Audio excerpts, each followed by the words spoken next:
So today we're gonna go outside and work in the garden. It rained all day yesterday and it's sunny and beautiful today, which is the perfect scenario for putting some seeds in the garden. And we have a lot of seeds to plant.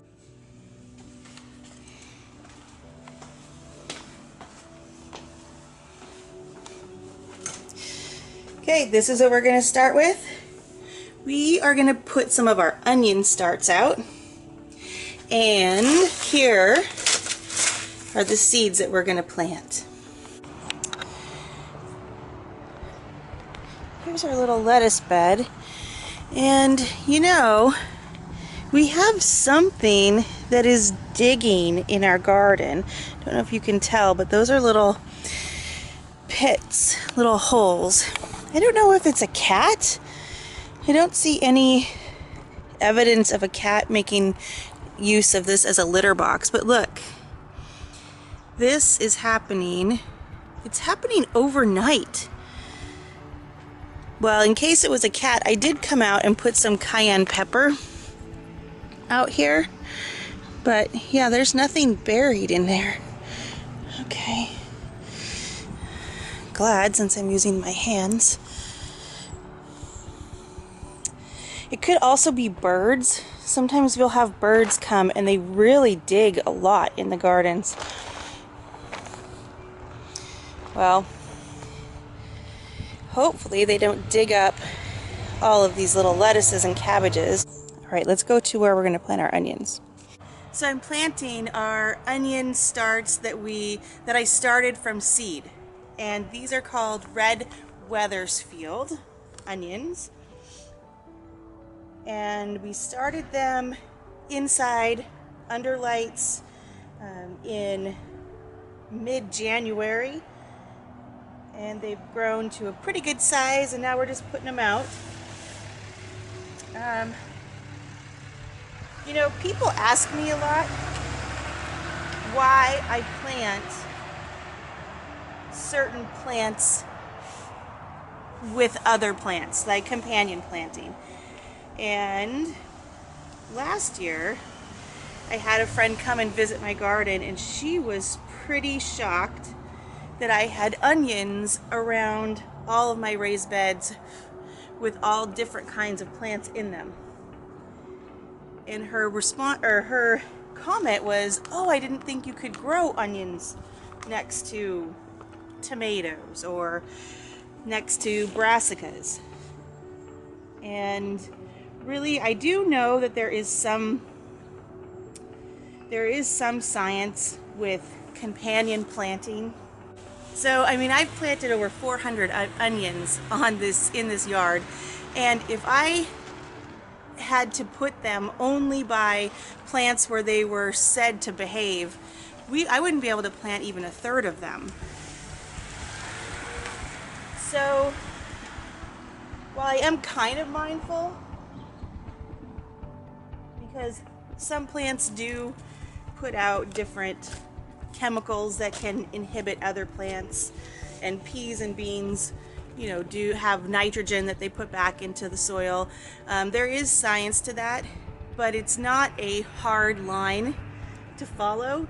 These onions are going right around the brassicas, and my brassicas are going to grow fine. My onions are going to grow fine. I have onions by my greens in the garden. I have onions by my herbs. I have onions by my hydrangeas. Just, you know, be mindful of companion planting, but don't let that rule you. Alrighty, we've got the onions planted, and now we're moving to the backyard.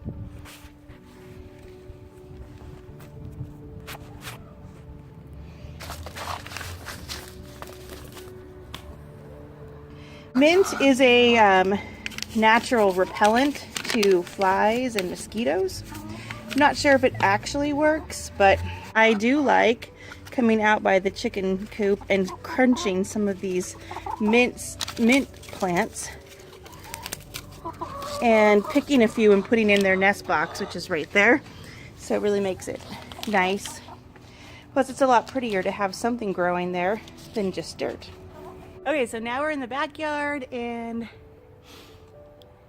I'm over by the perennial garden where our rhubarb and our asparagus is. And we just put up this, a trellis that I kind of cobbled together with some of our apple tree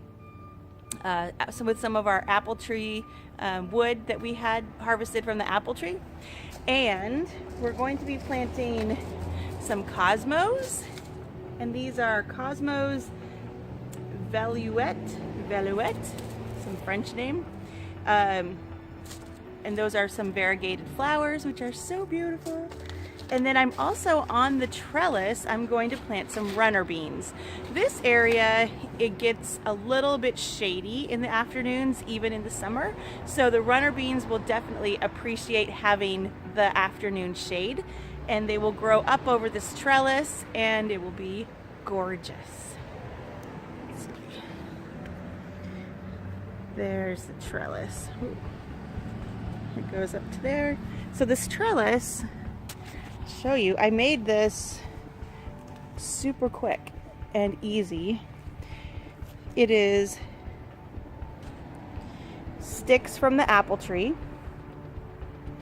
and I just attached them. This is sticks from our apple tree pruning from about 4 years ago. And these I just nailed in with little tack nails, and then I just added another branch right on top of it, but you wouldn't have to just add the branches on there. And then they're just wired together, and that was just some scrap wire that we had.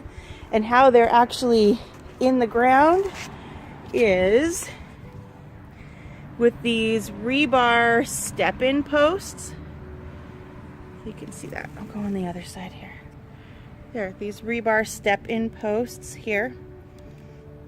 And so I didn't even have to dig a hole. I just stepped them right into the ground. This is not a trellis that that's gonna last for, 10, 15 years, but this will last.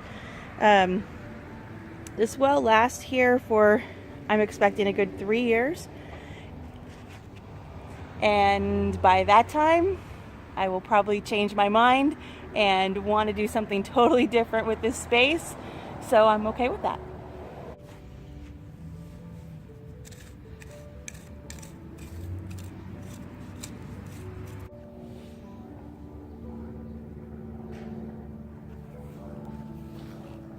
And I'm just going to sprinkle them in there. They don't need to be in a row. We're just using this little area. I mean, even the seeds of runner beans are gorgeous.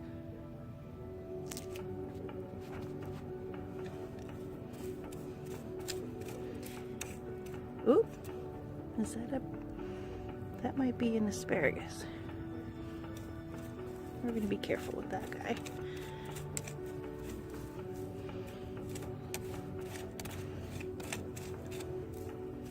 So I'm going to go a little bit deeper because these seeds are bigger. As a general rule, you should plant your seeds 1.5 times the width of the seed.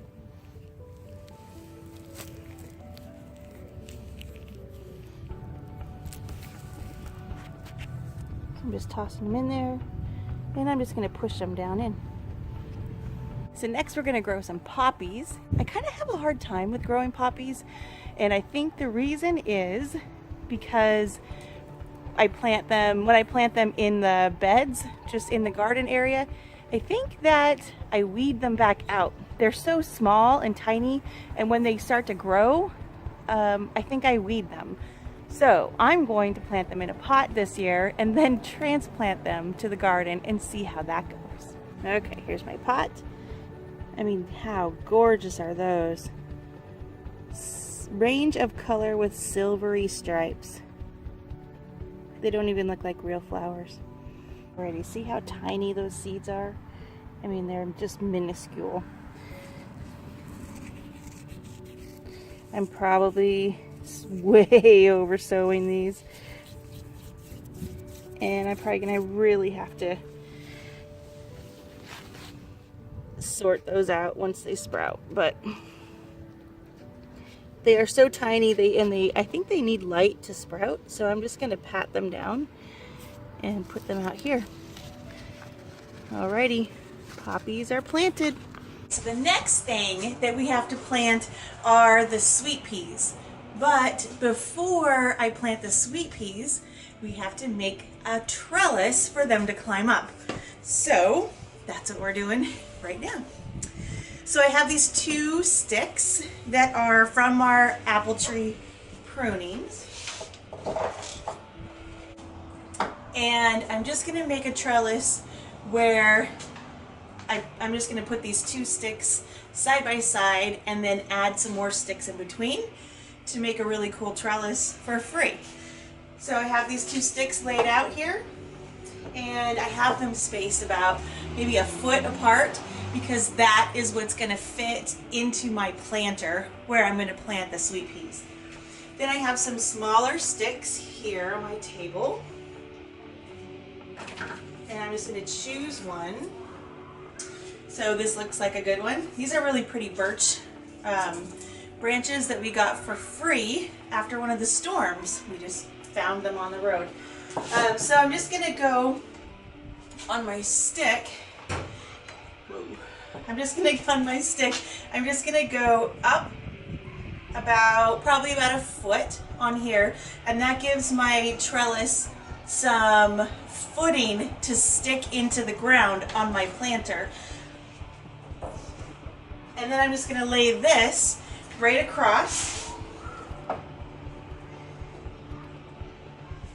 and take my drill. I'm gonna pre-drill the holes.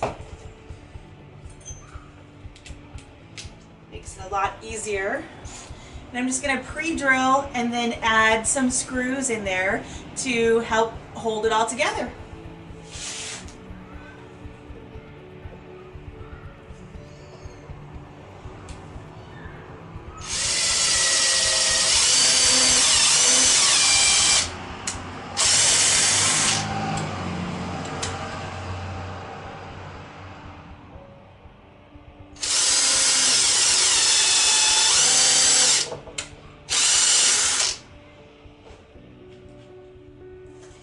So I'm just using I'm just using some drywall screws for these, and that is because that's the screws that we had. There's nothing special about it. I'm not using special wood screws. I'm just using a screw that is long enough and fits in there.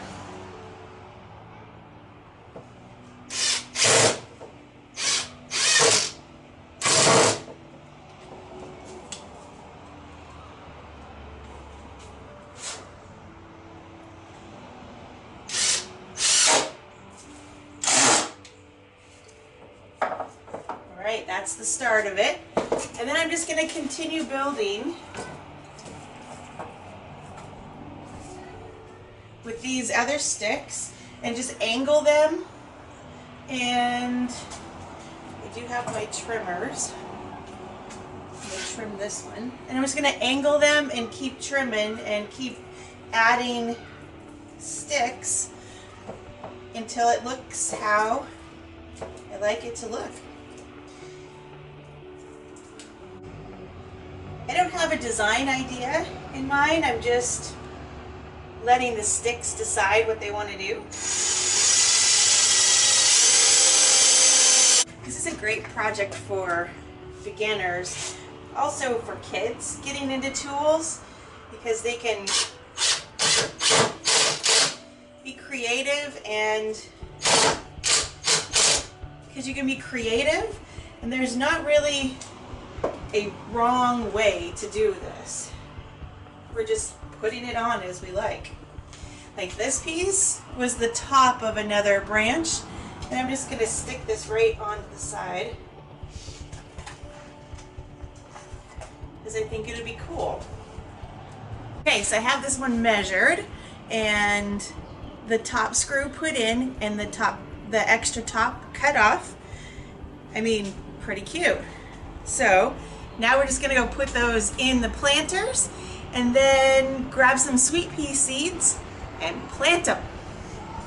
Okay, so we have the trellises put into the pots here. Like this, there we go. And on that side, there we go. So now we're just gonna plant the sweet peas right in there.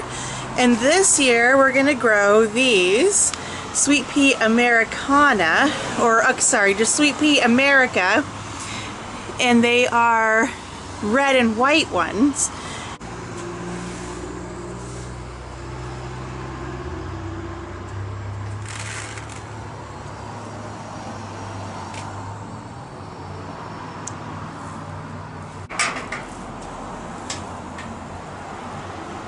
Alrighty, well, that's all the planting that we're doing today. Hopefully you got a couple of tips with the trellis, that all you need are some sticks that you can get for free on the side of the road or from just pruning your fruit trees to make your own trellis, and it doesn't cost anything. So go ahead and create something and grow something that climbs up today. Thanks for watching. See you later. Bye.